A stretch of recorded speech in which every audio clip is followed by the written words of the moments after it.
So we're a mixed farm. We produce pastured poultry, both broilers and layers. We sell about 40 head of grass-fed lamb every year, and we have a small herd of grass-fed beef as well. That's red pole with some black Angus. That's about half of what we do, and then we also have a market garden. We have 100 members CSA. Is that weird? Okay.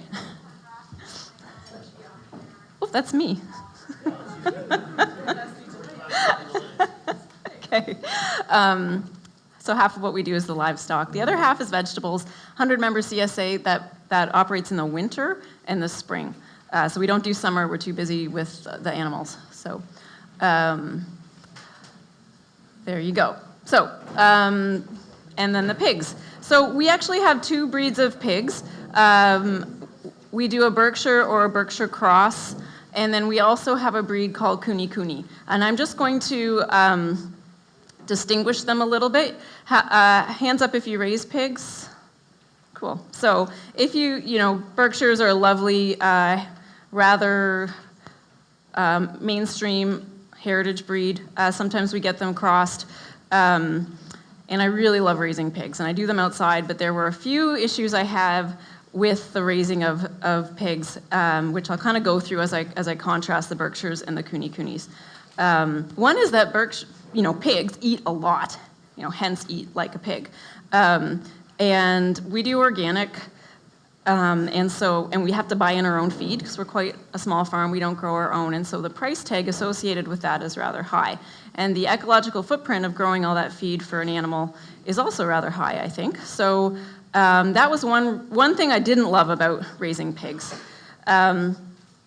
We found out about Kuni Kunis. They're a New Zealand breed, but they are also being raised in England and the US, and we were one of the first people in the country to import them. One of the things I really like about them is they only eat about 1% of their body weight a day, so much less.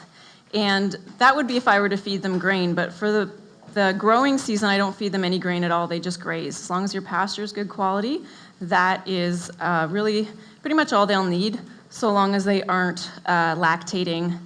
And I help the little piglets along as well, right when we wean them with some grain. But in the middle of the summer, you'll come out and our pigs are just grazing away in the pasture. And that's kind of a neat thing. They are really good foragers. As are Berkshires and most pigs, they are all great foragers, but Berkshires and other large breeds of pigs use that snout and they will destroy your pasture, whereas the Kuni Kunis do not. So any rooting they do is very minimal, and so I can have them out in my good pasture, the pasture I use for my sheep or my cattle, and they won't destroy it. Whereas it takes about 7 months to mature a Berkshire at about a 250-pound harvest weight. The Kunis do take longer, more like 12 to 18 months, and they're a much smaller carcass, more like a lamb. But the meat quality is very different and really good from a regular meat pig. It's firmer, it's darker, and it has more flavor. One of the other reasons that I don't adore raising pigs is that, as far as the larger breeds are concerned, is just the fact that breeding stock, your sows and your boars, mature to 700, 800 pounds, and that's a lot of pig. And the mothers can be aggressive when they're with their litters. We do not have a great setup on our farm to put 700-pound animals. Anything they'd scratch on, they'd near knock over. So that was a problem. And then when it came to doing things like iron shots or castrating, we just didn't have the best facility. It kind of felt like we were taking our life in our own hands every time we had to do something like that. So we do still raise Berkshires, and I still really enjoy them, but I do buy in my weaners so that I don't have to deal with the breeding stock. But it is very kind of tenuous. It's very, very difficult to find good quality weaners consistently year in and year out. So that's one of the things that's really slowed us down. Whereas the Kuni Kunis, their breeding stock, they usually max out at about 200 pounds, and they are so docile. It's just a joy working with them. That's a picture of my son Finn with a litter of Kuni Kunis. And I can have him in with a sow with her litter of piglets, and she doesn't even care. she's happy to have him there, whereas I would never put my son in with any other breed of pig if she had a litter. So those are some of the differences between the two breeds of pigs that we raise. I love them both, but there's pros and cons, I suppose. So just very quickly, the systems that we use. This is an example of what the Berkshires graze in. It's kind of a woody, bushy, scrubby land. They do destroy it. I move them every 3 weeks to a new paddock because it's not my pasture. They're welcome to destroy it, and then it recuperates. They're only in a paddock once a year. And we fence them with one line of electric, and that keeps them in. They move, there's a laneway that we don't use for anything but pigs running down the length of our farm, and then we cut paddocks off of that laneway. And every paddock gets them closer to the road. You know what's coming at the end of the road. This feeder here, this was a freak snowfall. This is like October or something, but not this year. This feeder sits on the laneway, and we just drag it with a tractor to the next paddock, and when it's empty, we drive it out to the road, and the feed truck comes and fills it. One of the things I really do value with my Berkshire operation is it's probably the most streamlined of any enterprise I have on the farm. I wouldn't say that the Berkshires account for a ton of money that I make on my farm, but it's the easiest, one of the easiest enterprises. I hardly see them. I don't feed them on a daily basis. I don't water them. I only move them once every 3 weeks. So they're very low input or low labor. So I really like that. That's just a picture of the kind of drinker we use. That's a nipple drinker. We just affix that to a board, screw that into a tree, and it just moves along from paddock to paddock. So that's very easy. Yeah, they waste some water, but it's okay. And then at the end of the road, there's a very basic handling system that those panels are actually part of my sheep handling system, so we can reuse them. We get them in there with some feed and then move them down the chute, and the trailer's waiting on the other end. So that's sort of the basics of our Berkshire system. That's a picture of me and some coonies. That's that pasture we just mowed, so it doesn't look very good. But it's, as you can see, they're out on pasture grazing. That's all that they get when they're out there. For shade, they get that. That's just some greenhouse hoops turned into a shade structure. They have a drinker in there, and then for a wallow, because the Berkshires get a wallow in the woods. But I'm not going to make a wallow in the middle of my pasture, so we use a kiddie pool. And that works out. So I'm not seeing Laura. Am I good? Should I stop? I'm probably. Great. Okay. One of the things I really love about pigs on pasture, as I said, I've moved away from keeping my own breeding stock with Berkshires, but I farrow on pasture as much as I can. The milk, the quality of the milk is much better when the sows have access to grass. And the pigs do really, really well. That's Clementine, one of my cooney sows. And I think that's it. This is one of the shelters we used for the coonies when we got them. Being a New Zealand breed, I wasn't sure how they would fare in our winters. They are made for winter. It's unbelievable. Cooney means round and fat. And it's true, they're a lard breed. They have that in common with Berkshires. If you were to feed them free choice, they would get way too fat. So anyhow, first winter we had them in just little shelters like this, and they did absolutely fine. They're also very hairy pig. They have long hair. Now, because we have 50 plus, they're in our neighbor's barn across the road. So it's, but if you have a small farm and not a lot of infrastructure, you can still keep cooney breeding stock. So I find they're really family-friendly, eco-friendly, light footprint kind of pig. So they all taste good though, all the breeds.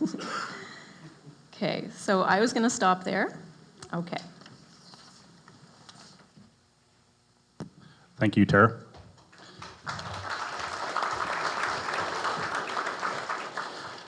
Please save your questions till the end, and then we'll have a three-person panel to answer the questions. Up next is Jeff Linton from Linton Pastured Pork. Please join me in welcoming Jeff Linton.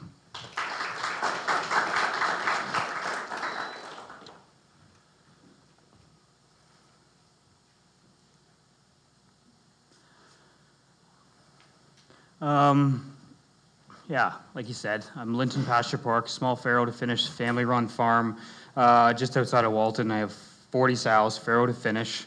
Niche market pork producer who believes in sustainable farming and humane production is what I try to focus on.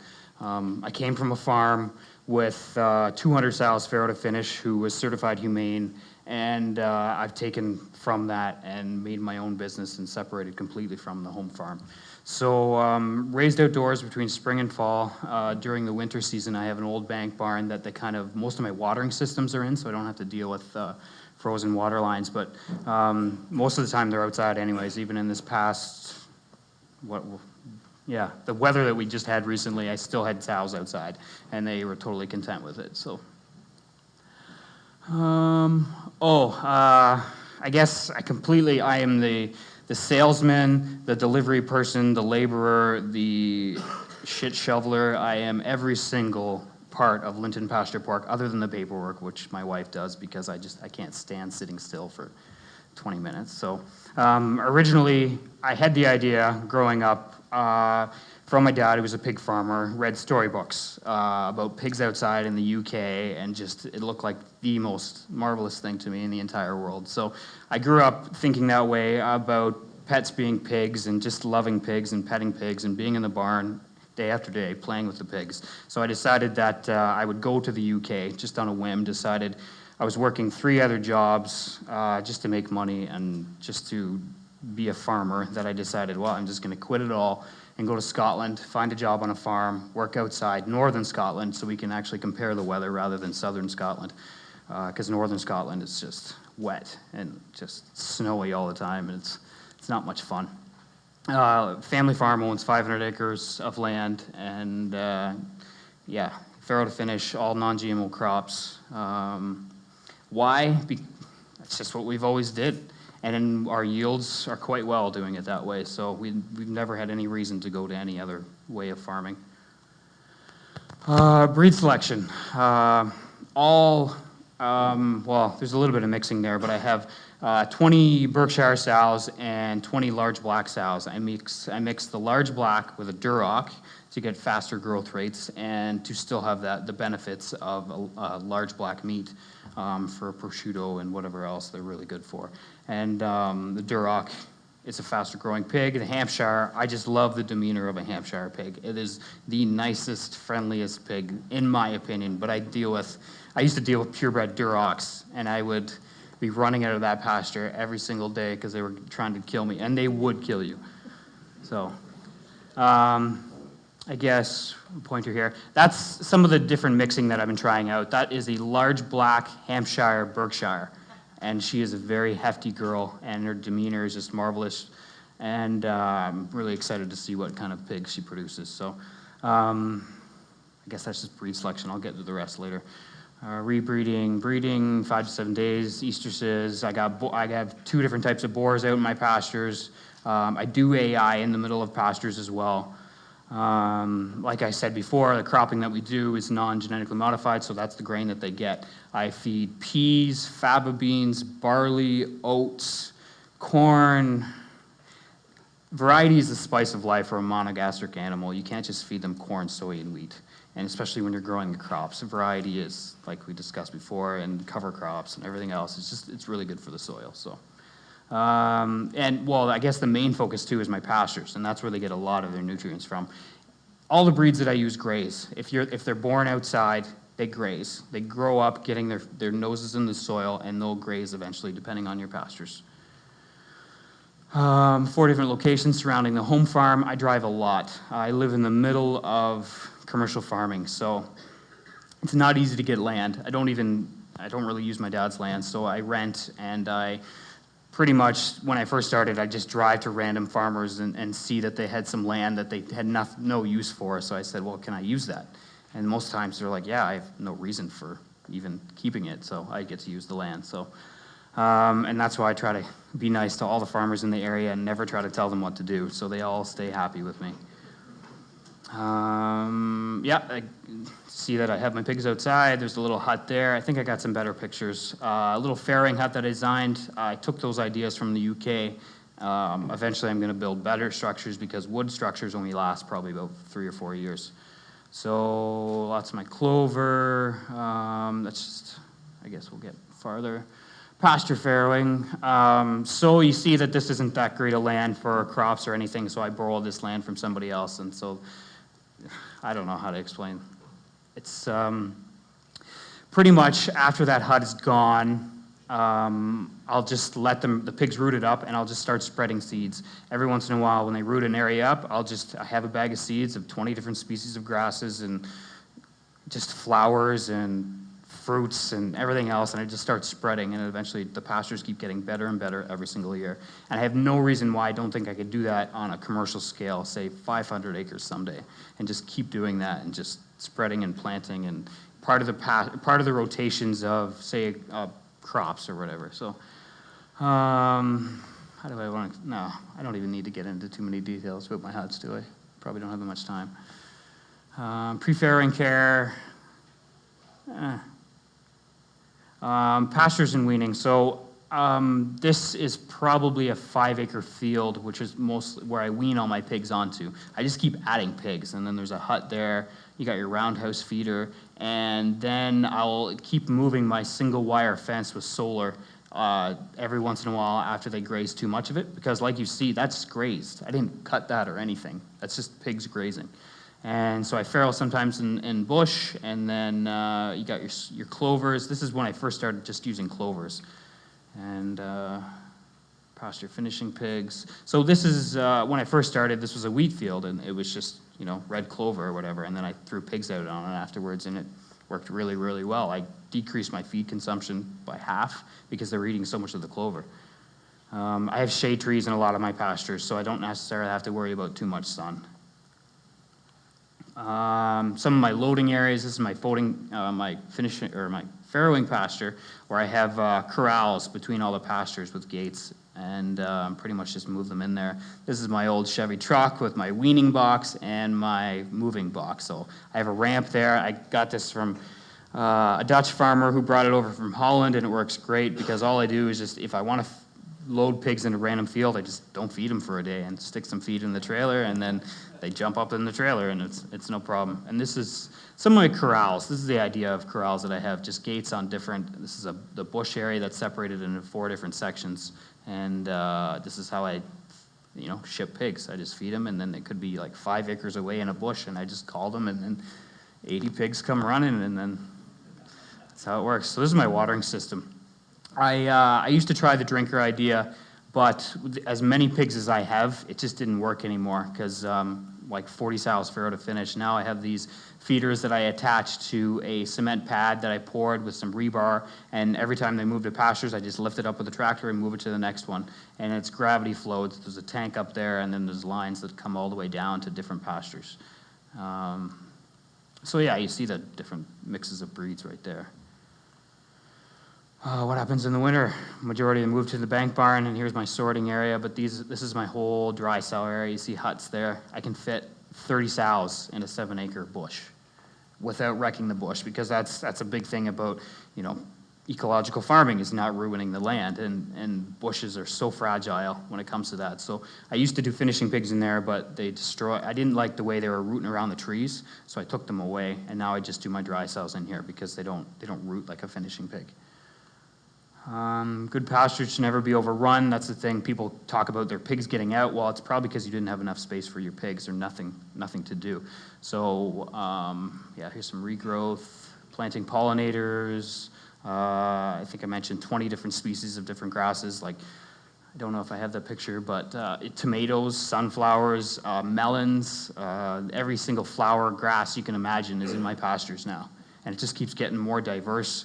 And why couldn't I put this in a rotation of all my other crops to feed the animals on a large scale, say 500 acres? Why couldn't I do it this way? I don't understand why it wouldn't work. So that's future plans down the road, and why I think I can do it this way. So yeah, lots of time. I bring chefs from Toronto, everywhere around the province to come out to the farm and see the way I do things. And there's just a certain restaurant that just had to see the pigs, so they came out and we ran with the pigs. So I'm pretty happy with that. Yeah, I don't know what else to explain.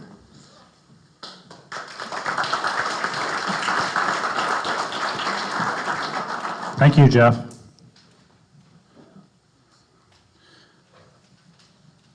Up next, we have Ross Duffield, who's the farm manager at Rodale Institute, and he'll be coming in, he'll be streamed in.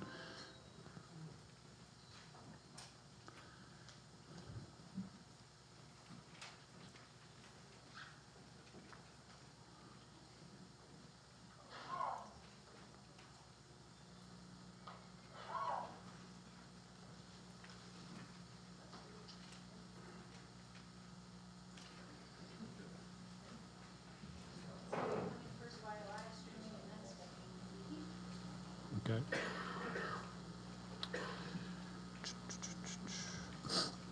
Again, don't forget there's sign-up sheets on the wall out front for the agricultural programs this winter at the Grey Ag Services Center in Markdale. And we really appreciate your feedback on the evaluation forms. Again, don't forget there's sign-up sheets on the wall.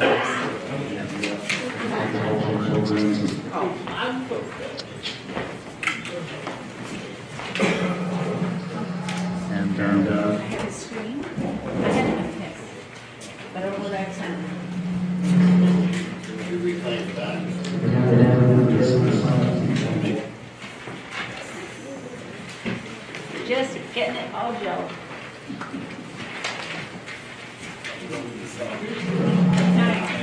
But I just need to know these things. I don't know, but I can hear it. I'm ready already. I'm ready. I think I'm ready, but I don't know if my son. So he needs to talk. Yep, I got it. All gelled. I've lost his feet. Hang on. 1 second.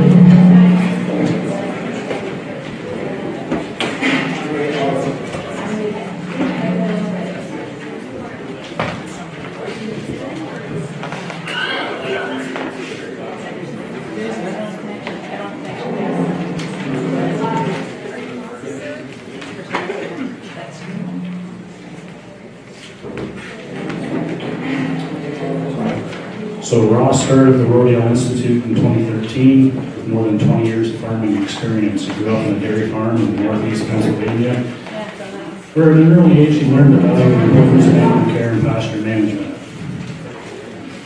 After attending Kutztown University, working as a school teacher for several years, Ross realized his true passion lay in organic agriculture. This path led back to farming and eventually to the Rodale Institute, where he serves as farm manager.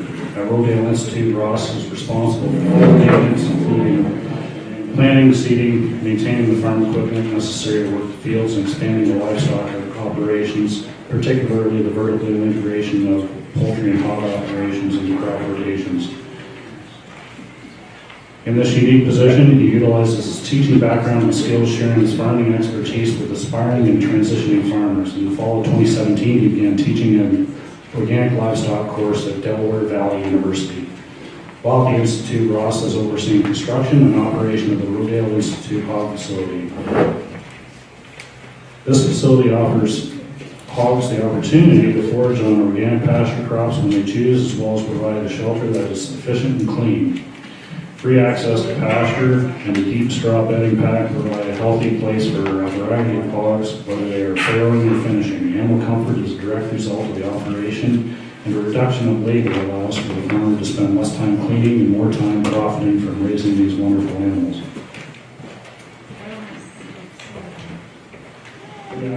Pasture, do we have audio? We're on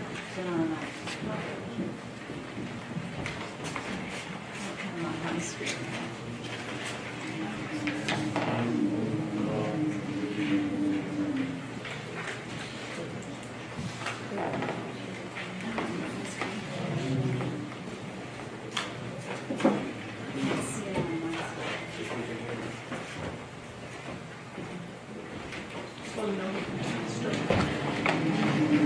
I'm going to stop counting in a second for you. And he's looking at it. So. Just a reminder to check the sheet on your way out the door to see if your name is on it for door prize. There's quite a large list and small crowd, so it looks like you have pretty good odds today. Gonna stop counting in a second.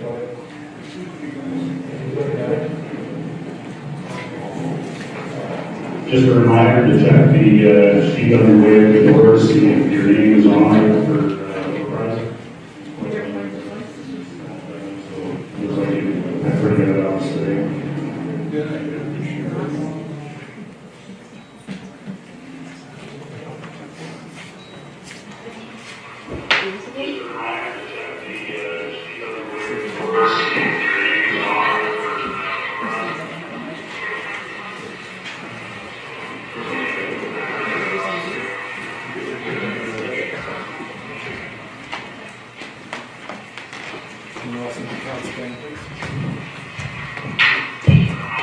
Sorry, we're listening to him through here, and it's just to connect to that. So. You've got an interesting presentation.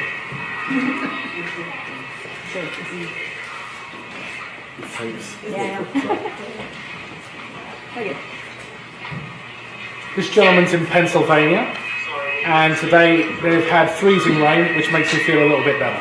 So.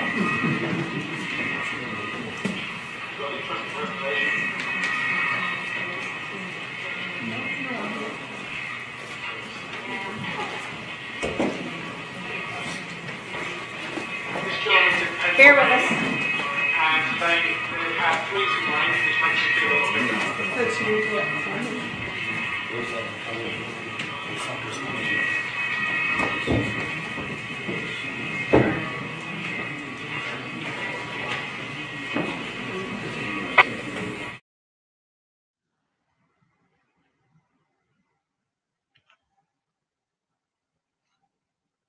Okay.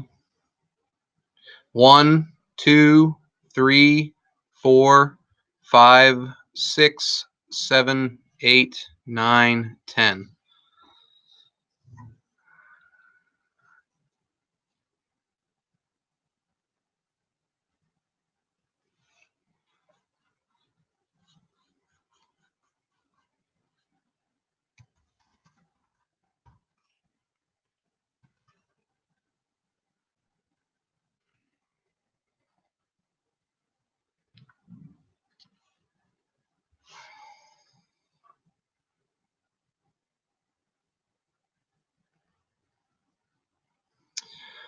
Well, good afternoon, folks. My name is Ross Duffield. I am the farm manager at the Rodale Institute, as you heard my bio being read. So I'll jump right into it. We can go to the first slide.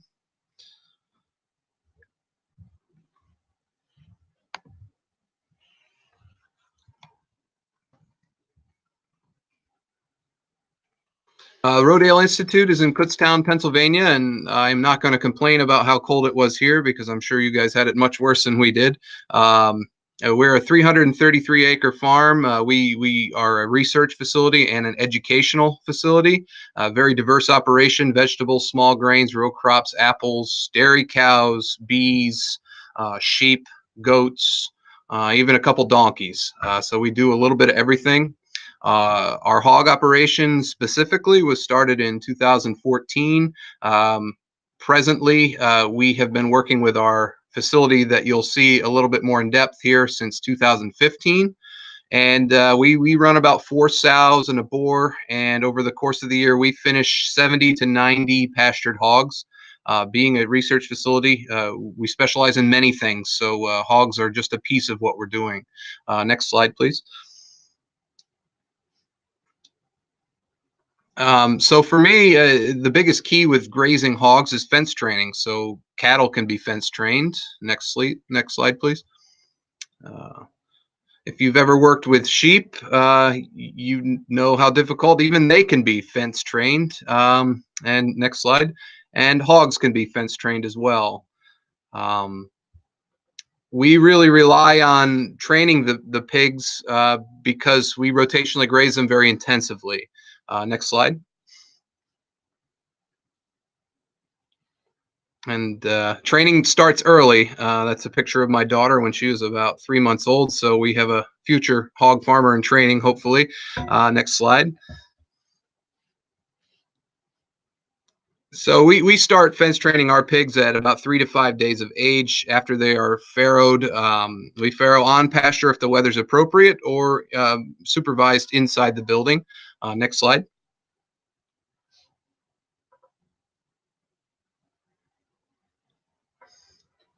So, we use several different types of posts, things that you're used to. Locust posts surround the 8 acres of pasture that we work inside of. We also use steel T-posts, but our real reliance is on step-in posts that we can use different heights for the hogs. Next slide, please. My rule is that you place the lowest fence, single or double wire, at about chin height, so that way the hog has a hard time getting under it and over it. For training, we set up a perimeter fence with the inside with an insulator having a hot wire, so that way the hogs get shocked and they can't jump forward through the fence. They're forced to go backwards, and we almost reteach the natural behavior. Next slide, please. You can see piglets born right on the fence learn pretty quickly. Next slide.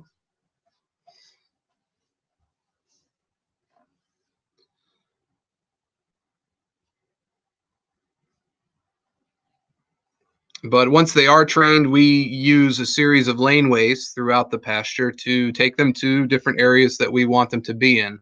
So you can see our pasture laneways are portable, so that way our traffic is spread out amongst different paddocks as opposed to always being in the same spot. Next slide, please. And we really rely on polywire as our portable and affordable means of fencing, but our hardwire perimeter fence does use high tensile to carry heavier voltage. My recommendation is make the fence as hot as you possibly can. You're always going to sleep better at night knowing that your pigs are where they're supposed to be. Next slide, please. And this just gives you an idea of several different groups being right next to each other on different forages. Next slide. They offer protection. They can also do a bit of co-grazing. The pigs help keep some of the aerial predators and four-legged predators away. Next slide, please. And we also successionally graze with other species. So the turkeys really cleaned up whatever the hogs had left. And this specifically was a mixture of turnips, oats, and daikon radish. And the turkeys really cleaned this picture up. You can see it almost looks like it was mowed off. Next slide. We focus well on heritage breeds. We've had a few that we've relied on, large blacks specifically, Gloucester Old Spots.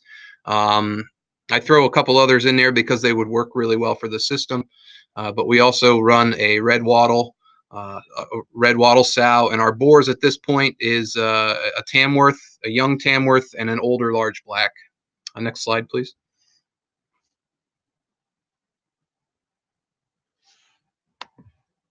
You can take a look there. We love our red wattle, and we found that the red wattle Tamworth cross is really making some very sharp pigs for us. Next slide.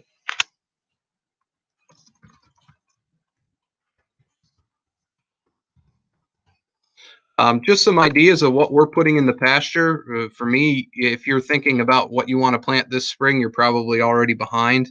So for me, my rule is think 3 seasons ahead at least. We rely on small grains as a nurse crop. We'll plant winter triticale, winter rye, or barley mixed with field peas.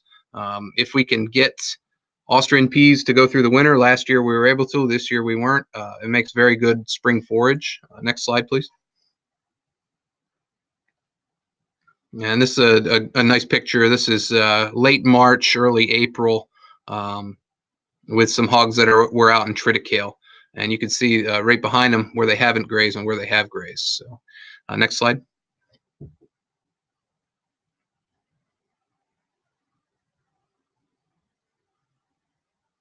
And this is really where we establish some of our perennial pastures. I prefer to plant a nurse crop of oats and barley in the spring. Everything that we seed is usually at 2.5 to 3 bushels to the acre with the small grains. And then this gives us an opportunity to establish a legume mix. We really like alfalfa. The hogs do very well grazing on it, especially after they've reached about 125 to 130 pounds live weight. And then ladino and red clovers, you could get in a collard green or a brassica of some type at this point, and even chicory. We've found that the chicory is pretty palatable for the pigs, and the high tannins potentially can help with parasite management over time. Next slide, please. This is before. This is getting the pasture established. As soon as I possibly can work the ground in the spring, I will do so. Next slide. And later on, I mean, these are breeding hogs here. So the large black you see, she was about 650 pounds. So we had some really nice growth. The peas crawled up and trellised on the small grains, and boy, the pigs really loved eating the peas. They'd come back and their mouths were all frothy and foamy and green. So you could tell they were really doing a good job. Next slide. And a little closer look, you can see the diversity that we have here. Peas, oats. Underneath there's some wild mustard growing in, some red clover. So it's not only a grazing mix for the hogs, but beneficial pollinators love to graze out here as well. And being so close to vegetables and having some brassicas mixed into this pasture, we've actually found that a trap crop for cabbage loopers has kind of emerged within our pasture. So our broccoli stayed a little cleaner than our pasture, which the pigs don't mind. It's a little more protein. Next slide. And whatever we can't get to with the pigs, we will hay off and wrap. And that gives us a little bit of diversified forage for wintertime. And the pigs, if you know pigs, they have a sweet tooth. So anything like that, they'll enjoy. Next slide.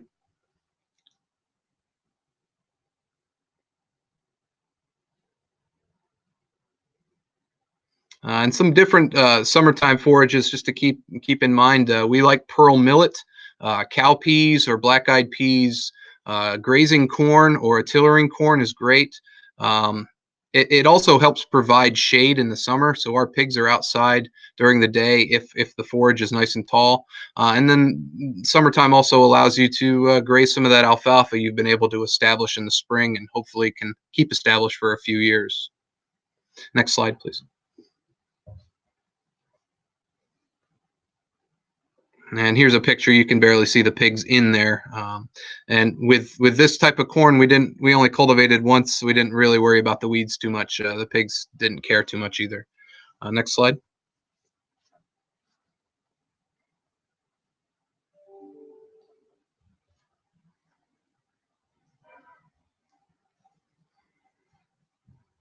And then we go back. I'm a big believer in extending the season if you can. And beets, radishes, turnips, great ways of doing that.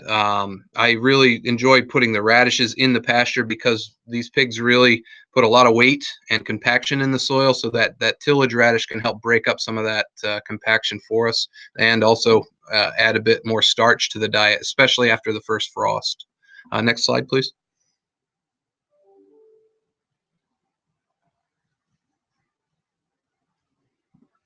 And I believe this next picture here really kind of gives you an idea of what we're looking at, but I'm taking it, we're probably out of time here. Next slide. You'll see this is what we planted in July.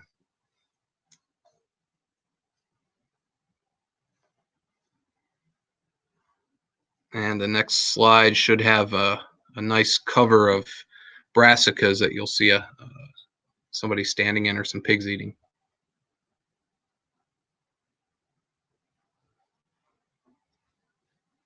There we go. So a little bit extra to eat, and always helps put a little weight on them. Next slide, please.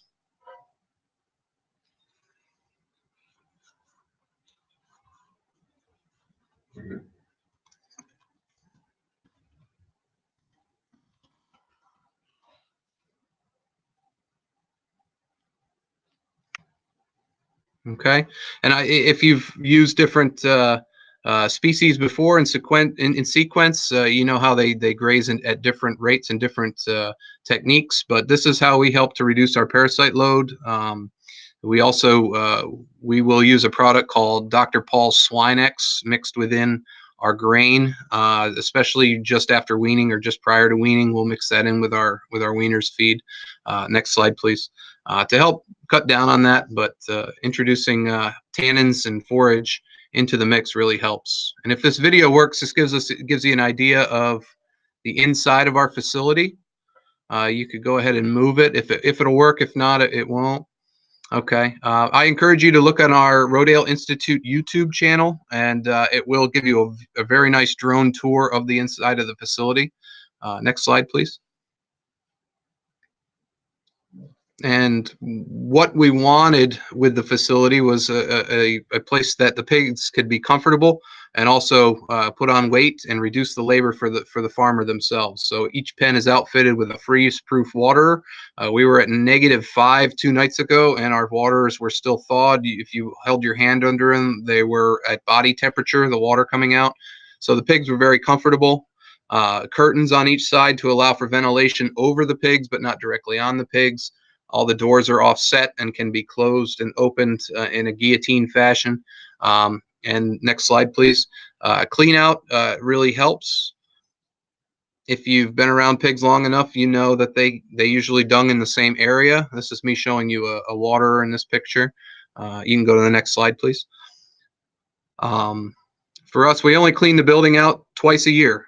Spring and fall, and the manure and straw gets composted and then applied back to fields that need fertility according to our soil tests.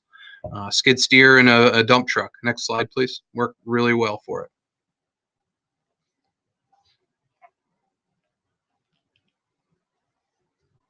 There's a nice load of future fertilization that we'll mix in, and hopefully, again, we're looking to mitigate some of our parasite problems if they are there, and by heating the compost at the correct temperature and making compost correctly, we can kill some of those parasites off. Next slide, please. Heritage breed hybrid vigor, you know, we've had very good litters, good size litters for our operation. We average about 9 piglets per litter, and we're weaning 8.5 piglets per litter with an open farrowing system. So we do very well. Next slide, please. But the mothering instincts are extremely important for our system. And you can see cute little piglets turn into pigs real quick. Next slide, please.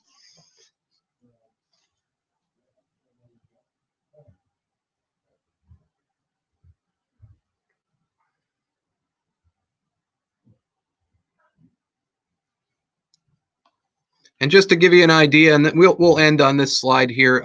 You know, this is an overview of the pasture system, so you can see what we're working with and the opportunities we have to put in different mixes and do some research on what mixes might work best, what sole forage might work best to add weight at the hogs, while in turn improving the soil and reducing the grains. So that's really our goal, and I appreciate you inviting me to speak, and I'm sorry I couldn't be there in person, but happy I could be involved.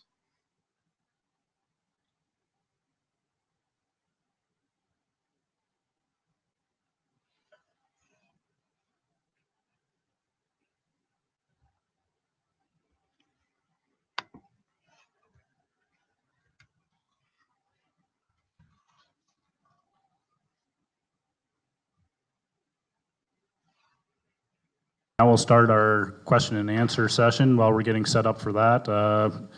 Lots of appreciation and gratitude to our technical crew today for during a trial run of streaming video and audio.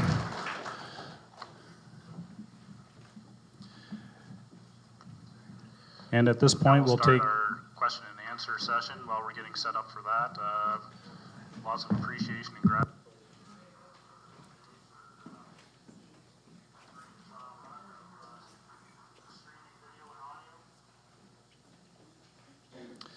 So, questions from the floor, please.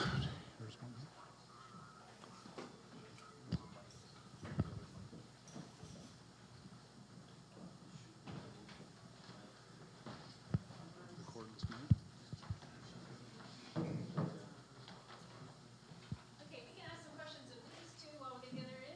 Where are we? Two up here. Sorry. Hi, question for Jeff. You were talking about the various things you planted for forage for the pigs. I was wondering if how you make sure they get enough oil in their diet, because you didn't mention any roasted soy. I guess I forgot to mention, I do a little bit of roasted soy, but there's a cover crop specialist that I work with, and he I'm not generally a plants person, but he describes to me the qualities of each individual plant that I'm planting, and then I explain to him what a pig needs nutritionally, and it just seems to work. So I don't know all the details of how things work. I just kind of know that they need a good variety in their diet, and it just seems to work out that way. So. This can go to all speakers. I'd like to know about the economics of pasture pork.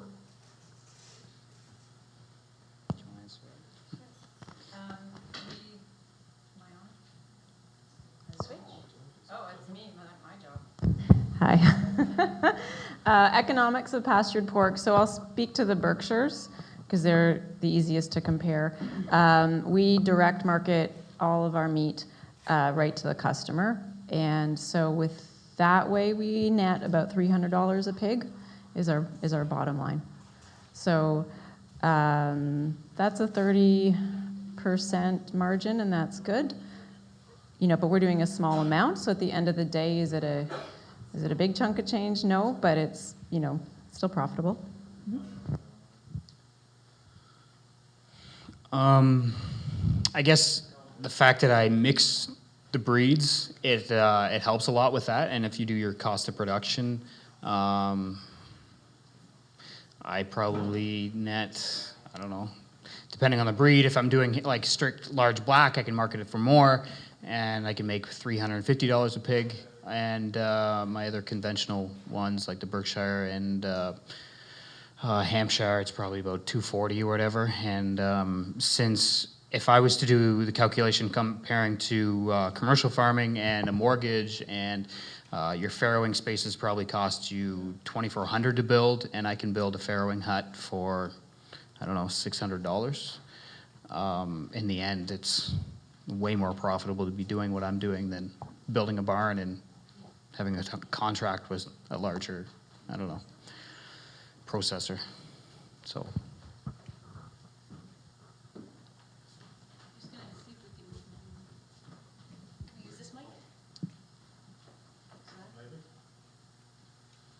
Okay, did you hear those questions? You might aim yourself, Micah. Yeah. Okay, did you hear that question? I did not. Okay, so could you repeat the question? Yeah, a question on the economics of pastured pork.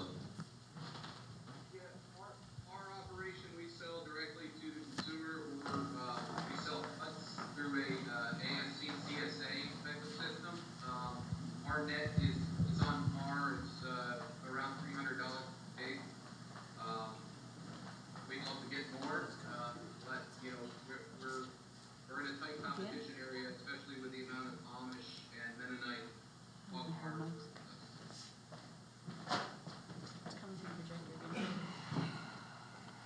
Thank you, Ross. Any more questions, please? Yeah, mine's for Jeff. Just wondering, with the pasture. Yeah, Jeff, with the pasture that you're having your hogs on over the summer and how lush it is and how much they can get off that, I'm wondering on a full cycle of a grower, do you know how much grain you're putting into that animal? Depending on the breed, I've found the heritage breeds can get a lot more nutrients from the actual grasses. I don't even know why, but depending on the yield or the fat cover or anything else I get, I find, and the days to market or whatever, calculations are kind of tough. You have to talk to a nutrient. Any commercial mineral seller will know what nutrients and minerals that a pig needs, and then you have to go back and figure out, well, what can they, because it's a monogastric animal, it's not a cow, so it can't digest grasses just like a cow can, so you don't get the same amount of nutrient from grasses with a pig as you do with a cow, so you just kind of have to figure out what they're getting and research the heck out of it on what's actually coming from a plant. So you can compare it to a person, really, like, I don't know. I don't want to get into the vegan talk about what you can get from a grass compared to a, we'll just leave it at that, so. But when they're on pasture, do you know how much total grain, supplemental grain, goes into the animal? Like, would you, like, for me, I'm getting about 700 to 800 pounds of grain into a pig over its life in 7 to 8 months. Does that get cut in half, do you think? Like, and I'm feeding with the buckets. I'm not doing free choice. I'm taking out, like, soaked feed and doing it that way. And I'm wondering, it's a lot of time. And I'm just wondering whether I should be, because soaking it and mixing it and all that sort of stuff, should I be abandoning that and just going with the free choice feeder along with the pasture? Sometimes, if I have an open pasture and you would have a free choice feeder, I will take that away for 2 or 3 days, and they'll be quite content with just the amount of different species and pastures. Like I have roots and beets and turnips and radishes and all that kind of stuff still in that pasture as well. So they're getting their protein, they're getting their energy, they're getting. You get husbandry skills. Really come into effect with pastured pigs. You got to know these animals. You can't just jump right into it without knowing the animal. You got to watch them. You got to know, well, if signs of mineral deficiency or anything like that, you got to really watch that stuff. So, yeah, like by watching the pigs, I've cut back my feed back in half just by having proper pastures. And with the large blacks, well, I can cut it back even more. For whatever reason, I don't know. Thanks. Do we have Ross at all? Can he comment to that? Yeah, would any of the other panelists like to comment on grain per finished animal? Yep, I'm hearing everything. Do you want to comment on that? On pasture efficiency related to weight gain? I believe so, yeah. Yeah, I mean, I'm noticing the same things and harnessing the natural ability of these breeds, the heritage breeds specifically, to graze efficiently. I mean, I'm reducing my feed. I mean, on average, my pigs are eating 700 to 750 pounds when they're on really good pasture, as opposed to over 1,000 when they were on poor pasture or set stocking. They do have free choice grain. Right now, we're working with a system that involves that, but you know, what we're really trying to find is what is that correct and efficient forage at their growth stage that they can get the most digestible protein intake and still gain weight and reduce grain at the same time. So some of our theories were low-growing, easily digestible Dutch white clover or Ladino white clover at young age, you know, up to 3-4 months, and then switching them more on more of a fibrous type of legume like alfalfa, and still supplementing with a brassica or something that's high in starch, like corn or turnip. Do you want to comment on that at all, Tarrah? Yeah, I would say we're at about 700 to 800 pounds as well. And we used to bucket feed and soak, and then when we got too many pigs, we went to a self-feeder. They don't overeat with the self-feeder. They're really good at self-regulating. I would really recommend finding a self-feeder because your labor goes way down. Is there a certain type? Pardon me? Is there a certain type of feeder that you're... I got mine. The one that's in my slide. It's an I had mine imported from the U.S. If the name comes to me, I'll tell you. No, that's not the place I got it from. And yeah, and they're also grazing. We have a lot of native grasses that grow yay high, and they're in there. Just having the grain in there doesn't mean they forsake the pasture. They'll still eat lots and lots of grass. How important is the breed of pig? I pasture just pig. I buy them weaners out of a large pig producer barn, and sometimes I wonder how much value they actually get from the grasses, or whether they just root it up.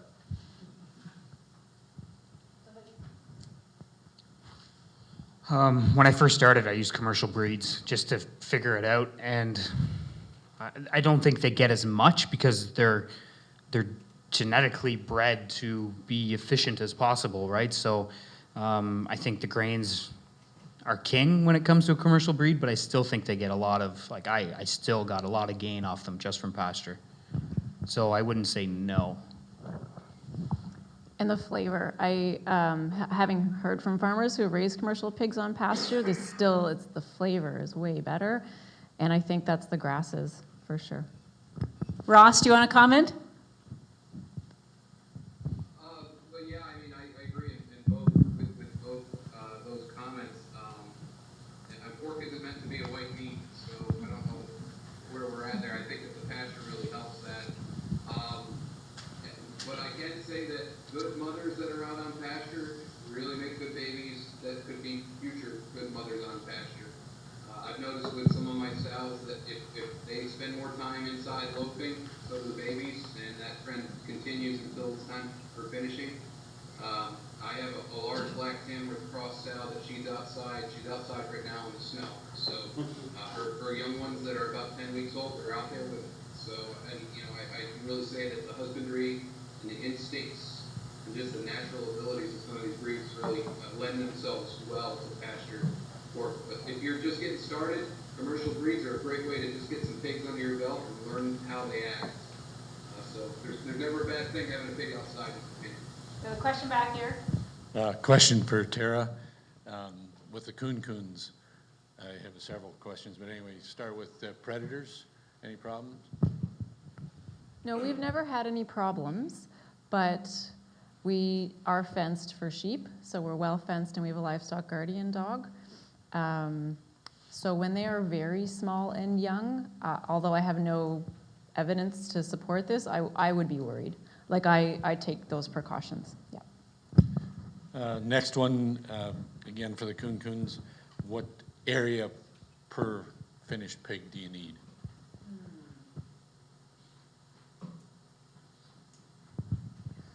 I would say that if we are running about 40 coonies, we might use maybe 4 acres throughout the season, something like that. Mm-hmm. And you said they takes 12 to 18 months, so what do you feed in the winter? Right now they're on a just mixed grain, oats, peas, barley, and they get about 2 cups of that a day. Plus we do a lot of vegetables, so they'll get cracked, or a lot of squash.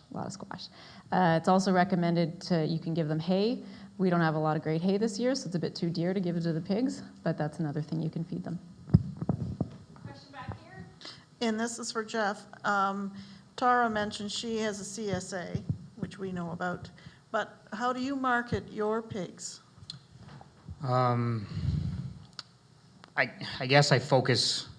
I've never really even thought of it until I started advertising myself on social media and just showing what I do every single day. And then butcher shops started coming to me. And then, buyers with a large family would buy whole pigs. And the word just kept spreading, and then more butcher shops, and then those butcher shops dealt with restaurants, and then now I deal with restaurants, and only if they buy whole pigs, though. I'm not the type of person to say, this is a loin, and I don't want to deal with that stuff. I'm not a market person either. Like, I'm too antsy to sit still at a market for a whole day, so that's just kind of how my markets grew, is just showing people, the large public, what you do every single day. Doesn't matter what happens, the bad, the good, just show people what goes on. And in this day and age, that goes a long way. Did you want to comment to that, Ross? Yeah, I kind of wish I had that luxury as people were knocking down my door. Well, the interesting thing for the Institute, especially here, is that we never really had animals up until about 5 years ago. We've always been a soil institute, we still are. We're selling not only the pork, but we're selling the idea that pigs can help improve your soil, and we're proving it through what we're doing. Marketing-wise, I like good food, and I'm always the first one to taste test. So it's really, for a nonprofit, it's very difficult for us to direct market. So what we do is we try to use our web presence and our presence in the community. And then we kind of just gauge on how many pigs we're going to finish that year, because in the end, what we're doing is a bit different than Jeff and Tarrah, because we're a research institute, not a farm that relies on selling pigs to make a living. I hope that doesn't lessen my credibility, but that's really what we're doing. In the end, our goal is to try things that other farmers might be trying, and hopefully have some successes, but also make the mistakes before they do, and tell them what works and what doesn't work to shorten that learning curve. I have a question back here. So I think this is for all of you. There seems to be a lot of different breeds involved. And Tarrah, you mentioned the challenge of trying to get weaners for pasturing. Is there any collaboration or developments in terms of breeding and development for pastured pork? Like, is there an organization in Ontario, or is everybody sort of out trying to solve that problem by themselves? Well, I would just say that a lot of the heritage breeds were bred to do well on pasture. And so it's not I don't think we need an organization dedicated to that. But no, there is no organization dedicated to the breeding of pasture-based pigs to just, I don't know, yeah. You could even use a commercial breed and develop that on, like, yourself by watching it, by having certain husbandry skills and seeing the animal, like the Rodale Institute mentioned about just watching certain pigs and seeing how well they do outside compared to the other ones, and just develop it yourself. Comments, Ross?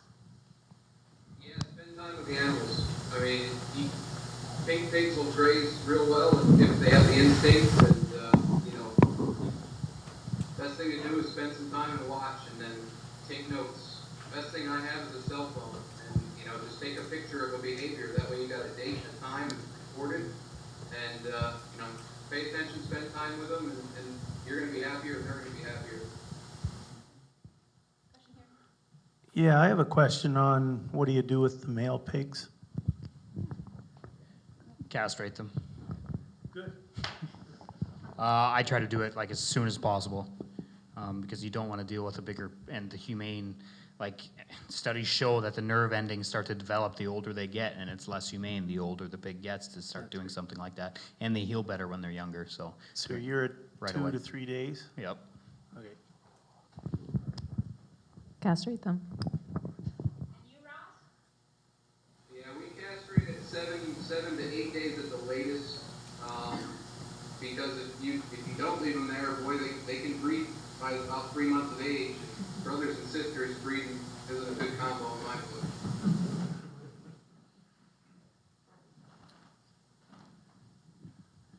In the interest of time, I guess we'll leave that as our last question. I'd like to thank all of our panelists for staying within their allotted time to leave a lot of time for questions. Thank you, Ross.